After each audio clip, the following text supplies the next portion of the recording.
শিশির একদম স্পষ্ট অভিযোগ। এবং আবারও ফিরে যায় আজকের অনুষ্ঠানে, যেখানে স্বরাষ্ট্রমন্ত্রী সালাউদ্দিন আহমেদ বলেছেন যে নতুন বন্দোবস্তের কথা বলে, নতুন রাজনীতির কথা বলে আপনারা আসলে পুরনো বন্দোবস্তে অর্থাৎ একদম একক কৃতিত্বের রাজনীতি করছেন। দেখেন, আমি গণ অধিকারের কথা নিয়ে আমি কোনো কাউন্টার দিব না, কারণ গণ অধিকারে আমার একটা স্মৃতি আছে, কন্ট্রিবিউশন আছে, এবং গণ অধিকারের প্রতি আমার ব্যক্তিগত অনেক দুর্বলতাও আছে। গণ অধিকারের যদি কোথাও তাদের প্রতি অন্যায্য আচরণ করে থাকে, এটা আমি অন্যায্যই বলবো। কিন্তু আমি কথা বলছি যে বিএনপি যে অভিযোগগুলো দিচ্ছে, এই অভিযোগগুলো তো অসত্য। আপনি টোটাল এই ছাত্র জনতার যে দুনিয়া কাঁপানো জুলাই বিপ্লব, এটা কেউ কুক্ষিগত করে নাই।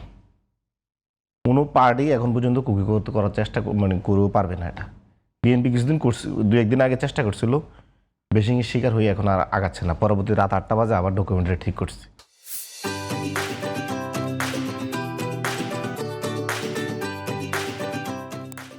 এনসিপি করুক, সারা দেশের মানুষের রোশনালে পড়বে। এনসিপি এগুলো তো যাবে না।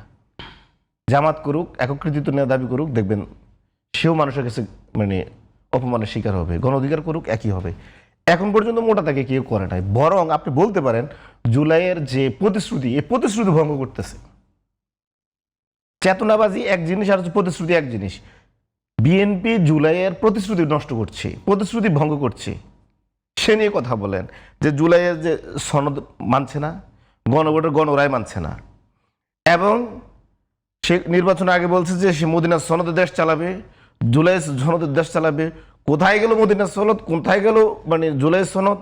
সে এখন বগুড়ার সনদে মানছে না। বগুড়ার সনদ বলতে আমি একটু ব্যাখ্যা করি। 2023 সালে রাষ্ট্র মেরামতের 31 দফা ঘোষণা করে বিএনপি, তারেক রহমানের 31 দফা। উনি যাতে বগুড়ার কৃতি সন্তান, আমি এটাকে আদর করে ডাকি বগুড়ার সনদ। তো বগুড়ার সনদটাও মানছে না।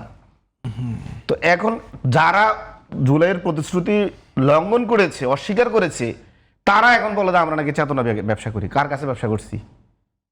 কে আমাদের থেকে জুলাই চেতনা কিনছে? কয় টাকা কিনছে? আর জুলাইয়ের মালিক কি এনসিবি একা নাকি? এনসিবি এটা বিক্রি করে দিয়েছে কারো কাছে? চেষ্টাটা আছে বলে না, আমার কাছে হচ্ছে আপনি জুলাইয়ের প্রতিশ্রুতি রক্ষা করেন, আপনি এখানে আরেকজনকে কেন বলতেছেন? আপনি নিজের দল আছে, আপনি সেটার মধ্যে এটার প্রতিফলন ঘটান। জুলাইয়ের প্রতিশ্রুতিগুলো আরেক দল করছে কিনা ওদিকে তাকায় আছেন কেন?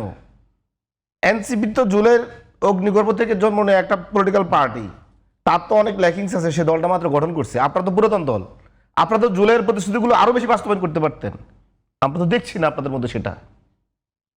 আপনারা কি করছেন? আপনারা তো প্রতিষ্ঠিত দল, কেন আপনারা জুলাইকে আজকে এইভাবে জলাঞ্জলি দিচ্ছেন? জোটের জন্য? তাহলে আমারে বলেন, গণ অধিকার পরিষদ এবং রাষ্ট্র সংস্কার আন্দোলন সহ ওই জায়গায় একটা গণতন্ত্র মঞ্চ ছিল, তারা মিলে 27 দফা ঘোষণা করে, রাষ্ট্র মেরামতের 27 দফা। বিএনপি পরবর্তীতে এটাকে লামসাম দিয়ে এটা বানালো 31 দফা, রাষ্ট্র মেরামতের 31 দফা। গণ অধিকার পরিষদ এবং গণতন্ত্র মঞ্চের নামটা পর্যন্ত রাখে নাই, যে তাদের প্রস্তাবনাগুলো টোটালি দেশটা বিকৃতি করে ফেলছে। কোনো প্রতিবাদ করে না। শব্দ পর্যন্ত করার কোনো নৈতিক অধিকার, সাহস নাই যে আমাদের এখানে কন্ট্রিবিউশন আছে রাষ্ট্র মেরামতের 31 দফায়। আমাদের নামটা কোথায়? আমি ব্যক্তিগতভাবে ওই জায়গায় কন্ট্রিবিউশন রাখছি ওই সময়। কোথায় নাম থাকবে ইশতেহারে? কেন রাষ্ট্র মেরামতের 31 দফা তো শুধু বিএনপির না, বিএনপির তৎকালীন যুগপৎ আন্দোলন সকল জোট সঙ্গীতে এখানে কন্ট্রিবিউশন আছে। কিন্তু ইতিহাসে তাকে জায়গা দিচ্ছে? মন্ত্রিসভায় তো দিয়েছে। হ্যাঁ, এই জন্য তো সন্তুষ্ট। মন্ত্রিসভা দিলে চলবে, কিন্তু ইতিহাসে জায়গা দেওয়ার দরকার নাই। এখন ওইটা নিয়ে কথা বলবে না। ওই ইন্টারিমের সময় ডক্টর মোহাম্মদ ইউনূসের দোষ নাই, দোষ সব হচ্ছে এনসিপির। আর বাকি উপদেষ্টা পরিষদ কারোর দোষ না, সব দোষ হচ্ছে এনসিপির। ইন্টারিমের সময় যদি কারো ব্যক্তিগত কোনো সমস্যা হয়, এর জন্য মনে করে ধরেন একটা কথা কারো মাথা ব্যথা হয়েছে, এটা মনে হয় এনসিপির। এনসিপি দলটা গঠন করার কারণে তার মাথা ব্যথা বাড়ছে। কিন্তু ওই সরকারে তো আপনাদের যে পরিমাণ প্রভাব ছিল, আমাদের প্রভাব ছিল। হবে। আপনি একটা জিনিস চিন্তা করেন, আজকে বাংলাদেশে মির্জা ফখরুল ইসলাম আলমগীরের মতন লোকরা বলছে যে কোনো পরিবর্তন হয় নাই, সারা দেশে আগের মতোই দুর্নীতি, বরং আরো বেড়েছে।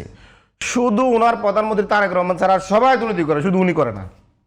আমি জানি না পৃথিবীর এটা কোন ধরনের প্রধানমন্ত্রী শিপ, এক লোক দুর্নীতি করে না, কিন্তু তার পুরো পরিষদে সবাই দুর্নীতি করে।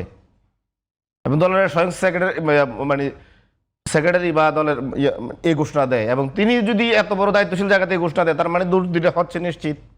কারণ উনি তো সবাইকে দেখেন, দ্বিতীয় সর্বোচ্চ নেতা। তাহলে উনি কি ধরনের দলের চেয়ারম্যান যে উনি ওনার দলের এত মানুষ দুর্নীতি করে উনি কন্ট্রোল করতে পারে না? এবং আগের মতোই উনি আক্ষেপ করে বলেন জুলাই আমাদেরকে আসলে আমরা যে প্রতিশ্রুতি দিয়েছি এগুলো রক্ষা করতে পারিনি। আজকে দেখেন বাংলাদেশের জ্বালানি খাত ধ্বংস করে দেওয়া হচ্ছে।